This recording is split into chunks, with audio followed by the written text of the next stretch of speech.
Davi era um grande homem de Deus, um grande rei, mas um pai passivo. Não tinha uma vida fácil. Alguns dos problemas que ele tinha foram provocados por suas próprias ações ou falta de ação. E isso é particularmente verdadeiro quando você olha para alguns dos relacionamentos que ele teve com seus filhos, Amnon e Absalão. Davi era um homem que amava profundamente, mas às vezes tinha problemas tanto em disciplinar seus filhos quanto em amá-los. A lição de hoje se encontra nos relacionamentos trágicos que Davi teve com seus filhos e as consequências da fraca liderança de Davi em sua família. A paz do Senhor, povo de Deus, para você que é novo por aqui, eu sou a diaconisa Tânia Anjo, sou professora de escola bíblica dominical. Estamos estudando o segundo trimestre das lições bíblicas da editora CPAD da classe dos adultos de 2023, que tem o tema o relacionamentos em família, superando desafios e problemas com exemplos da palavra de Deus. A lição de hoje é a lição 9, uma família nada perfeita. O texto áureo nos diz assim: não erreis, não se deixa encarnecer, porque tudo o que o homem semear, isso também ceifará. Gálatas capítulo 6, versículo 7. A verdade prática nos diz assim: tudo o que os membros da família plantam, colherão. Essa é uma lei universal de Deus que pode ser constatada na própria natureza. A leitura bíblica em classe se encontra em 2 Samuel, capítulo 3, versículo do 2 ao 5, capítulo 5, do 13 ao 15 e capítulo 12, do 10 a 13, a parte A. Os objetivos da lição é apontar o papel de Davi como ungido e homem de Deus, bem como a extensão de sua família, descrever pessoas-chave que apontam a disfuncionalidade na família de Davi e refletir a respeito do problema moral na família. Não esqueça de curtir, comentar, compartilhar pelo menos com mais uma pessoa que você estará ajudando esse canal a levar o ensino da palavra de Deus, ok? Então vamos lá. Tópico primeiro, o rei Davi e sua grande família. Subtópico 1, Davi, o ungido por Deus. Primeiro, vamos olhar para alguém que não passou por um longo processo. Saul. Saul foi ungido rei pelo profeta Samuel e em poucas semanas foi coroado. Então, o profeta Samuel pegou um frasco de óleo e o derramou sobre sua cabeça, beijou e disse: não te ungiu o Senhor para ser príncipe sobre o seu povo Israel? E reinarás sobre o povo do Senhor e salvarás da mão dos inimigos que o cercam. 1 Samuel capítulo 10, versículo 1. E o profeta Samuel disse a todo o povo: vês aquele que o Senhor escolheu? Não há ninguém como ele entre todas as pessoas. E todo o povo gritou: viva o rei.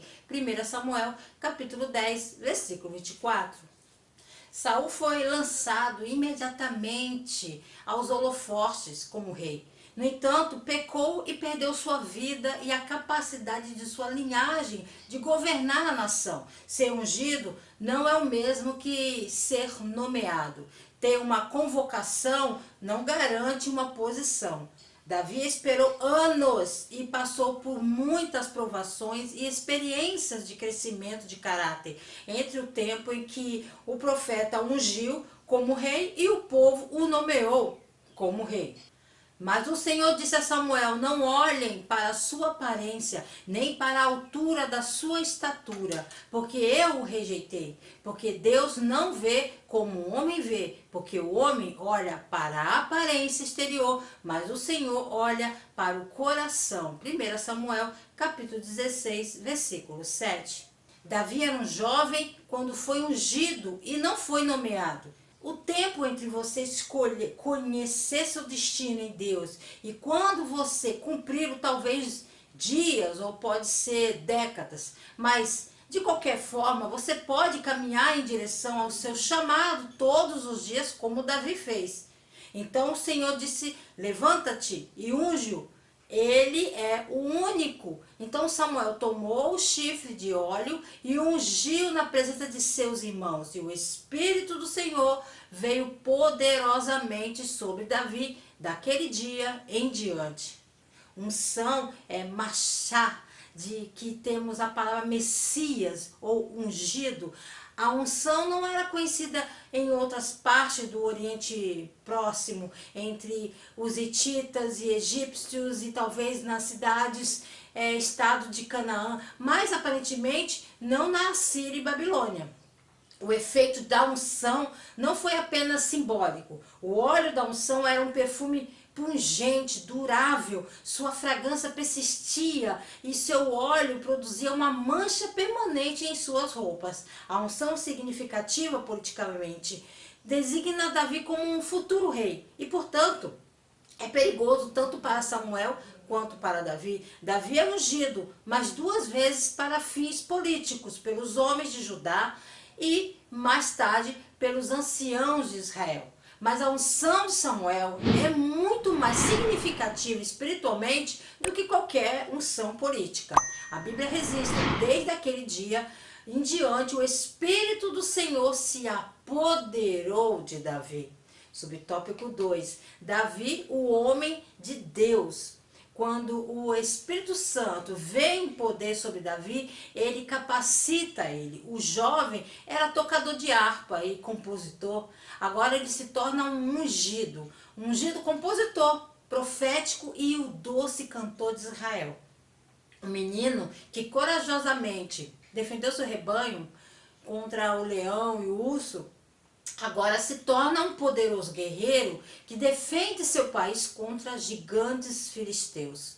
O jovem que pastoreou o rebanho de seu pai para encontrar pastos verdes e águas calmas, agora se torna pastor de uma nação como o seu rei.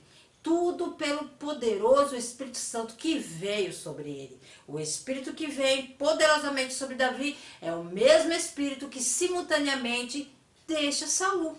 E o Espírito do Senhor se retirou de Saul e atormentava-o um espírito mau da parte do Senhor. Davi reinaria por 33 anos sobre as 12 tribos. Ele conquistou a cidade de Jerusalém dos jebuseus, não hebreus, né? E renomeando-a como a cidade de Davi. Ele reconstruiu essa cidade, também conhecida como Sião, e estabeleceu uma relação diplomática entre Irã e rei da cidade de Tiro, no norte. Davi continuou a guerra contra os filisteus e trouxe a arca de Deus para a cidade de Davi. Davi queria fazer mais. Ele pretendia construir um templo de Deus em Jerusalém. No entanto, o profeta Natã contou a palavra de Deus a Davi que Davi não deveria construir um templo. Em vez disso, Deus mesmo abençoaria Davi, fornecendo-lhe um descendente, cujo trono permaneceria para sempre. Depois disso, Davi continuou a desfrutar dos triunfos sobre a nação vizinha, incluindo Moabe, Síria e Edom. Quando encontrou um neto de Saul, Mefibosete, mostrou bondade para com o homem. Subtópico 3. A grande família de Davi. Deve ter havido momentos, como um novo pai, que Davi se alegrou em ter um filho ou filha recém-nascida. Como nós, ele sem dúvida se encantou com sua infância, mas como um pai que tinha pelo menos 8 esposas, mais cerca de 20 filhos, mais outros filhos, ele não podia, como um homem, suprir emocionalmente o que todos eles precisavam independentemente. A poligamia não era a intenção de Deus. A lição poderia ter sido aprendida com os patriarcas ou com exemplo recente de Saul e seu harém. Infelizmente, a cultura jogou sua mão com Davi, né? Seguindo o precedente de Saul, assumiu a trágica cadeia de eventos que levam à separação de sua família. Cada geração parece decidida a ter que aprender por si mesma. O harém real, com suas intrigas palacianas, só poderia produzir um amor desigual de um pai. Após a morte de Saul, Davi e sua família se mudaram para Hebrom, onde Davi se tornou rei sobre Judá. Quando Davi se tornou rei de Judá e estabeleceu seu reino em Hebrom, ocupado com a expansão do reino, ele pode ter tido pouco tempo para as crianças, exceto os seus favoritos, como Absalão. Lamentavelmente, o caráter interior de Davi não refletia no filho que ele mais amava. Tá? A sinopse da lição diz assim: o rei Davi era um homem ungido e de Deus, entretanto a sua família fugiu ao ideal divino.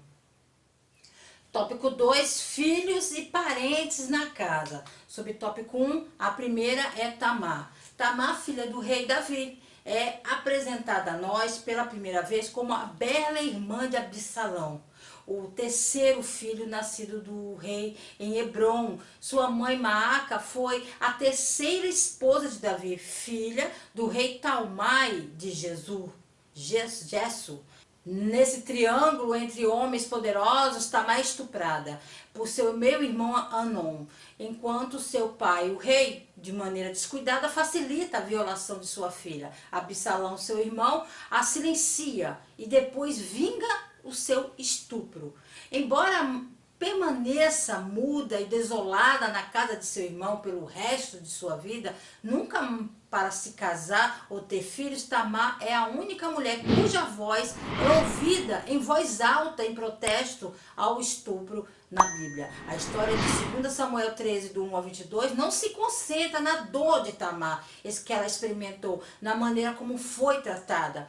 Ao pregar sobre esse texto, devemos tomar muito cuidado para garantir que não encobriremos com uma facilidade a violação que ela experimentou. As vítimas de abuso sexual muitas vezes podem se sentir negligenciadas, isoladas e envergonhadas. Se não reconhecemos a perspectiva de Tamar, provavelmente perderemos a atenção daquelas ouvintes que envolveram a perspectiva da vítima em um caso de abuso sexual. A história de Anon e Tamar aparece na estreia do adultério de Davi com Betseba.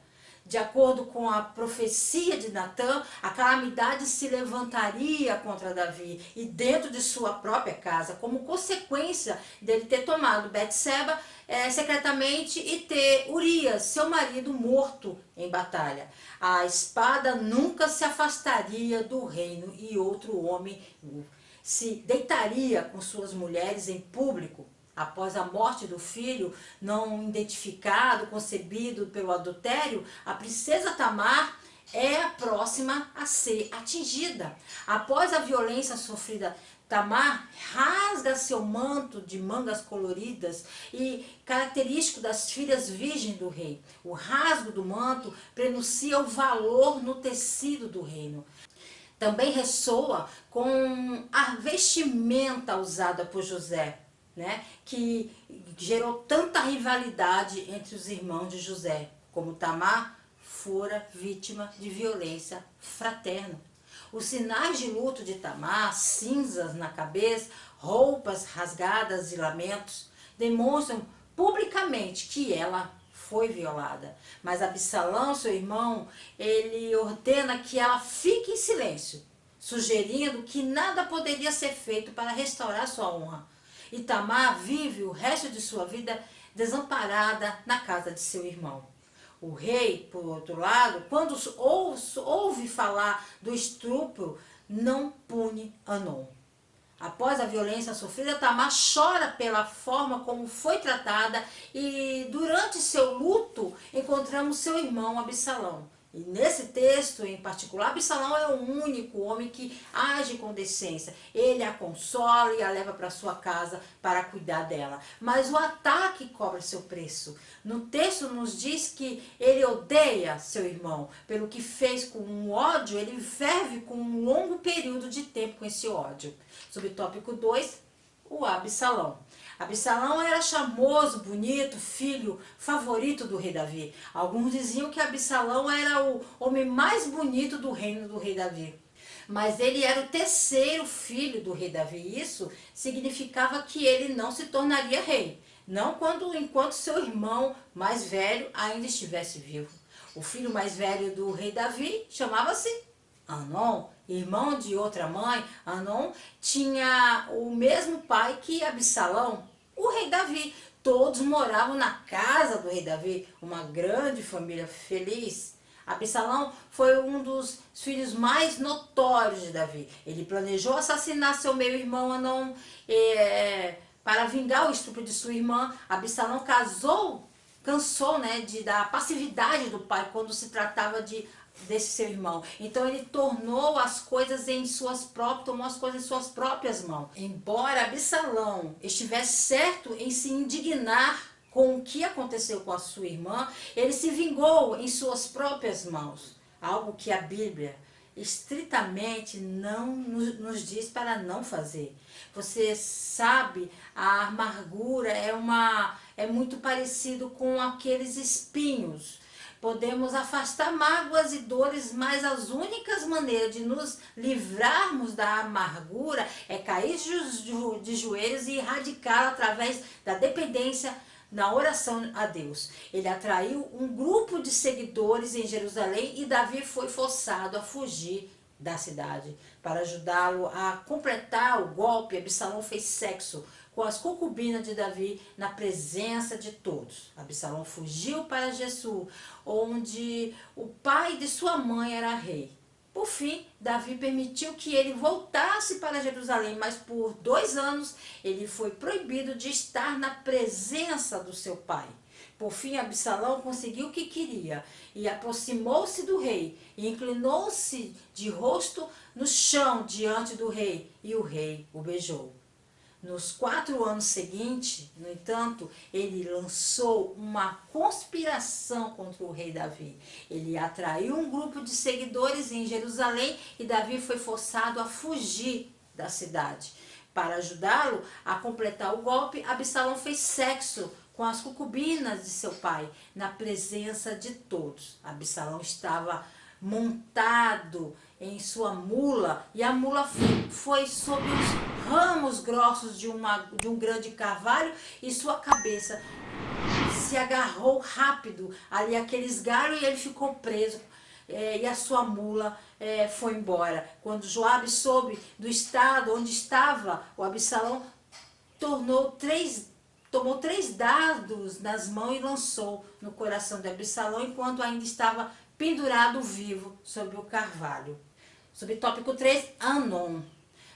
Quando Davi se casou com Ainoã, ele já tinha 2 esposas. A primeira esposa foi a Mical, filha de Saul, certo?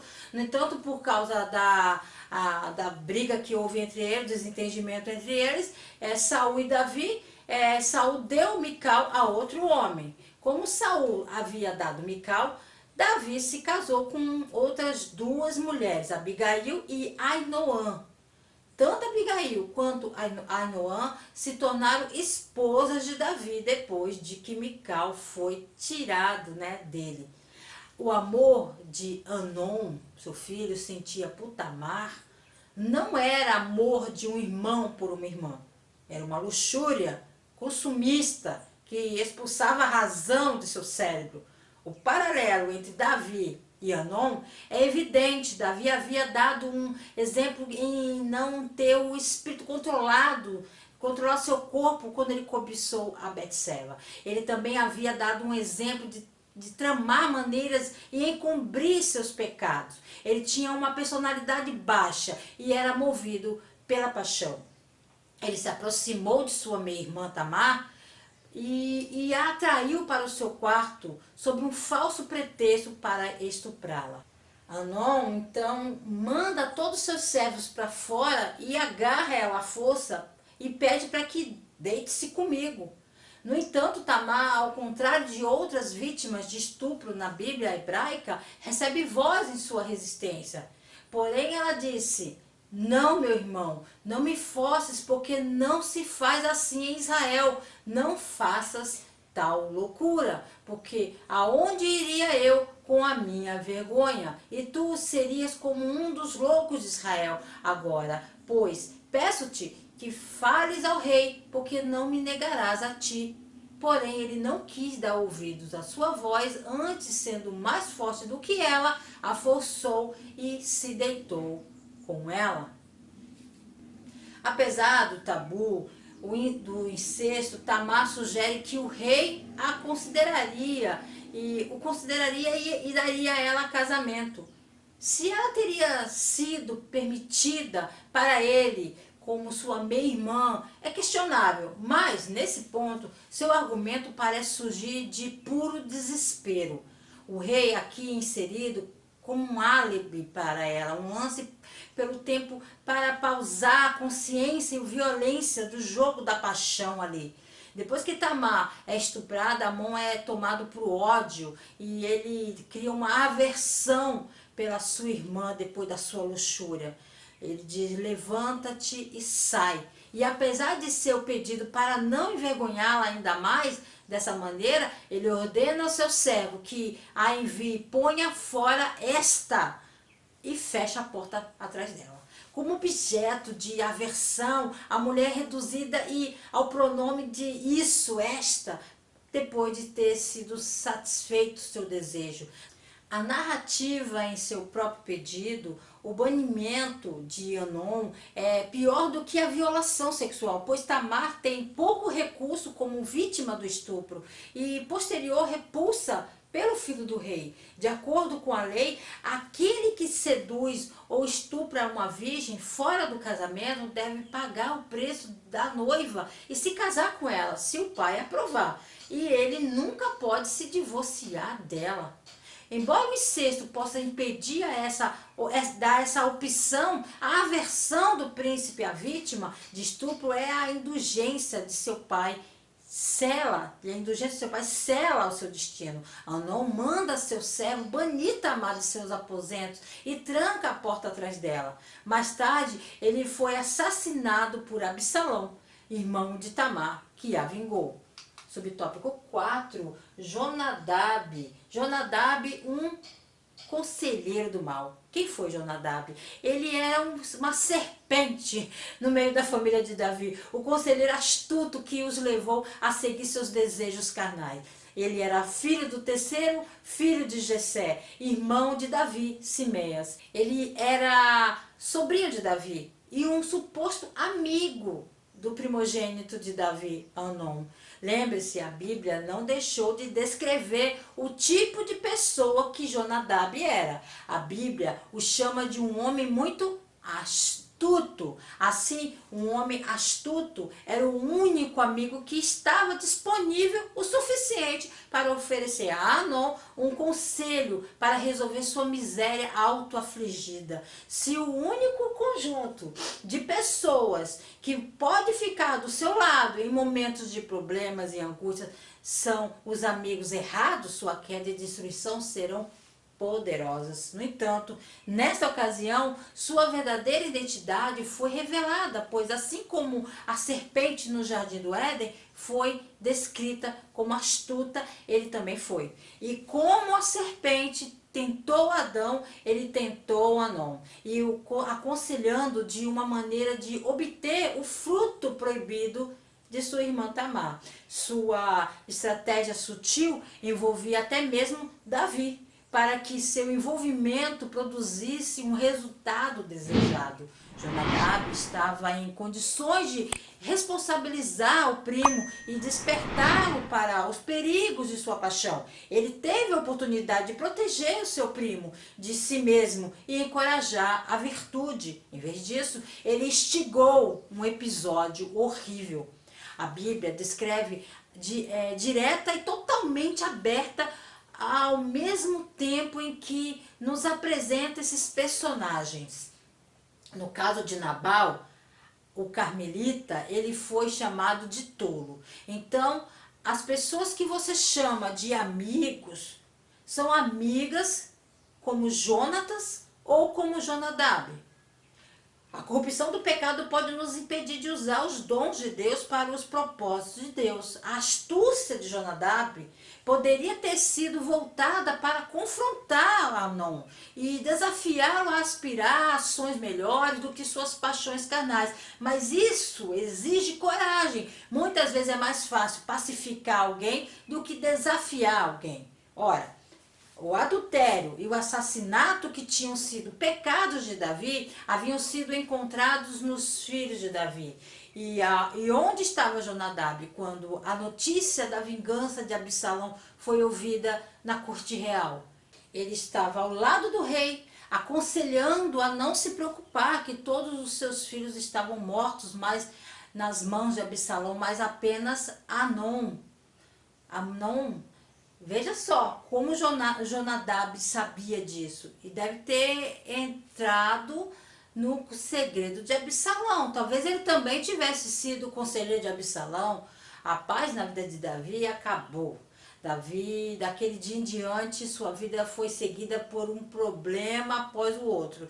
Certamente ele poderia traçar os pecados de seus filhos aos seus, o que deve ter tornado a dor disso ainda maior. Seu pecado havia deixado aberta a porta da sua casa, permitindo que uma serpente rastejasse para dentro e encontrasse um porta-voz no sobrinho de Davi, Jonadab.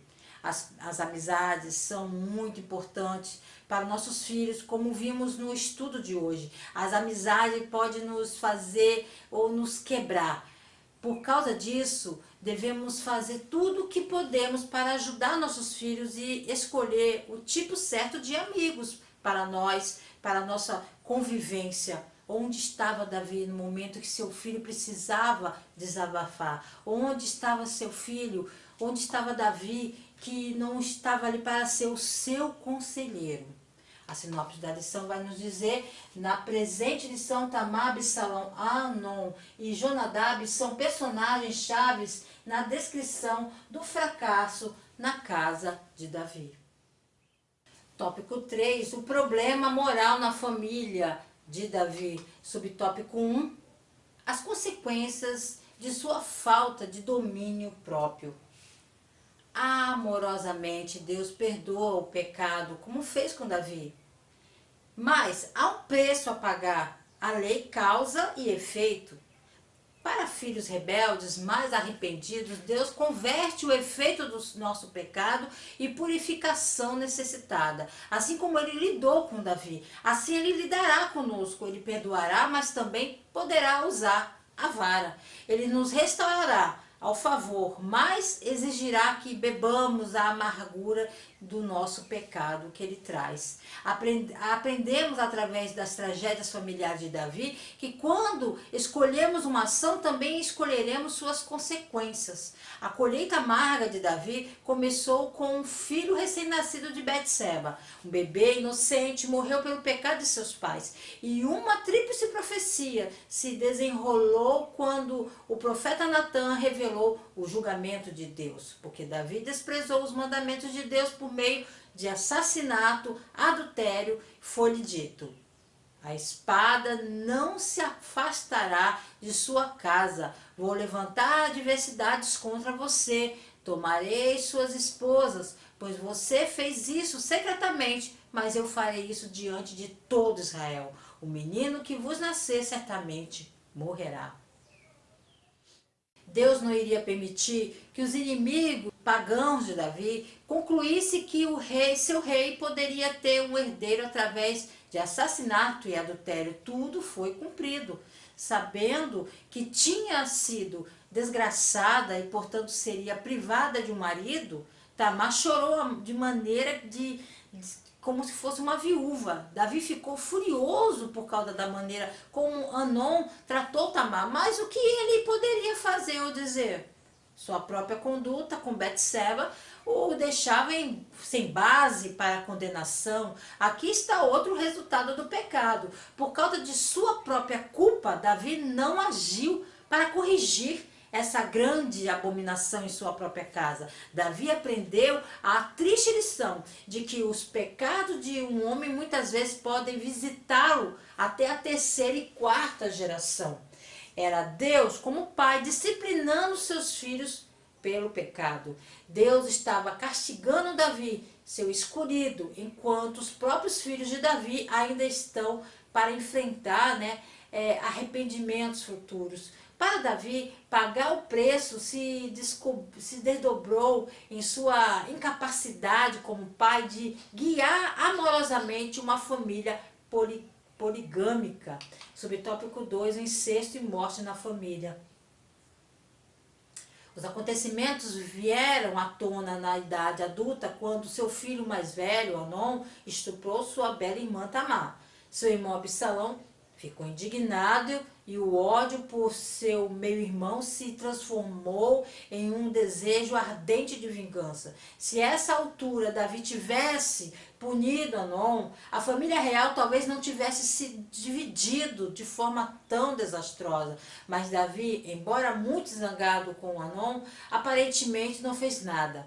Pelo descaso, registro bíblico, ele parecia incapaz de disciplinar seus filhos adultos. É evidente de falta de formação infantil. A sabedoria proverbial proclama em voz alta que educa a criança no caminho em que deve andar, seguir, e quando for velho não se afastará dele. Como Davi não agiu com Anon, Absalão fez justiça com suas próprias mãos, ordenando que seus servos assassinassem seu meu-irmão. Absalão, então, fugiu para seu avô, o rei de Gesso, e permaneceu no exílio. Absalão voltou para casa, mas Davi se recusou a vê-lo. Absalão teve que incendiar os campos de Joabe para chamar a atenção do pai. Absalão sente que está sendo tratado como uma pessoa culpada, mesmo que ninguém esteja dizendo nada de bom ou ruim para ele. A amargura, irmãos, escraviza uma pessoa. Davi parecia inconsciente ou incapaz de impedir a ambição desse filho que levou a um golpe bem sucedido contra ele. Aqui um filho muito amado não devolveria esse amor ao seu pai. Esse é um tipo de amor do Pai Celestial por um mundo pecaminoso e indiferente. Quando Davi mais tarde deu ordens antes de enfrentar o exército rebelde de Absalão, ele disse: lide gentilmente por minha causa com o jovem Absalão. Mas os comandantes de Davi sabiam que uma rebelião não poderia ser esmagada com sucesso se seu líder não fosse executado. Ao saber da morte de Absalão, Davi proferiu seu grito de luto e tristeza de coração partido, talvez misturado com autocensura por sua tragédia, sua trágica incapacidade de influenciar como pai. Subtópico 3, vigilância, proximidade e exemplo. O relato da morte de Davi não ilustra uma família amorosa e dedicada, pairando ao redor de sua cabeceira. Em vez disso, forças políticas de coração frio estavam em ação. Adonias, o filho mais velho de Davi, está mais preocupado em ser o próximo rei do que em seu pai moribundo numa cama. Ele inicia uma coroação de si mesmo, apoiado por Joabe, o comandante militar, e Abiatar, o sacerdote. Como poderia um filho ser tão indiferente, tão abertamente ambicioso? Talvez não seja muito diferente das brigas familiares hoje, por herança, antes mesmo de alguém morrer. Há um pensamento aqui entre parênteses. Seu pai não repreendeu em nenhum momento dizendo: por que você fez isso? A sabedoria proverbial salta a mente, novamente com a loucura, está ligada no coração de uma criança. A vara de correção afastará dele. E não retenha a correção de uma criança, pois se você bater nela com a vara, ela não morrerá. Baterás nela com a vara e livrarás sua alma do inferno. deixa-nos com uma reflexão preocupante sobre a importância da formação na primeira infância. A vara e a repreensão dão sabedoria, mas um filho deixado a si mesmo envergonha sua mãe.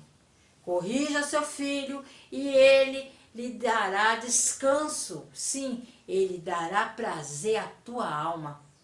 Como muitos hoje, Davi não parecia ter muito descanso de seus filhos durante sua vida.